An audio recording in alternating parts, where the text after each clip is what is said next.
एक मूवी आई थी China gate. उसमें अमरीश पुरी नसीरुद्दीन शाह को बोलते हैं कि तेरा तो खून ही गंदा है।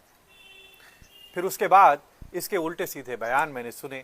मैंने अभी सुना जब इसने देश के प्रधानमंत्री के लिए बहुत ही गलत शब्दों का प्रयोग किया। उसने जाहिल बोला। तब मैंने सोचा कि चलो ठीक है, इसके खून के बारे में भी जांच कर लें। आखिर अमरीश पुरी साहब ने बोला है तो कुछ सोच समझ के ही बोला होगा।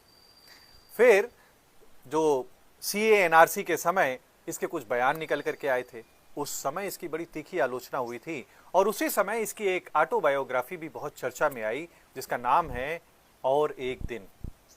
उसमें इसने खुद बताया कि इसके दादा अफगानिस्तान से आए थे, यानी खून हिंदुस्तानी नहीं है। और इसका जो दादा था वो फौजी था, शायद कोई आगा सैयद मोहम्मद शाह।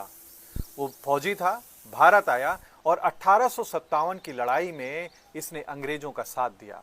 बीबीसी की रिपोर्ट अगर माने तो जो 1857 की लड़ाई थी उसको दबाने के लिए इसके दादा ने पूरी तरीके से अंग्रेजों का भरपूर सहयोग दिया, जिससे खुश होकर अंग्रेजों ने इसको मेरठ के पास एक जागीर दे दी और इसको नवाब की उपाधि भी दी।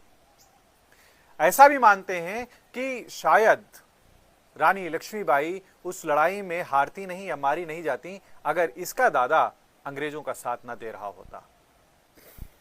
और इसका बाप बाद में यहां क्यों रह गया? जब देश का बंटवारा हुआ, इनकी प्रॉपर्टी पाकिस्तान में थी, लेकिन वो वहां नहीं गया।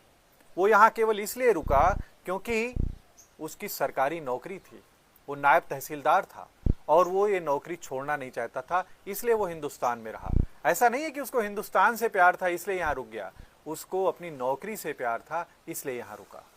अब समझ में आया आपको क्यों ये देश के खिलाफ आग उगलते रहते हैं? क्यों ये बोलता है कि सब याद रखा जाएगा? क्यों ये देश के युवाओं को भड़काता है देश के विरुद्ध? क्योंकि वाकई खून गंदा है। विचार अवश्य करिएगा।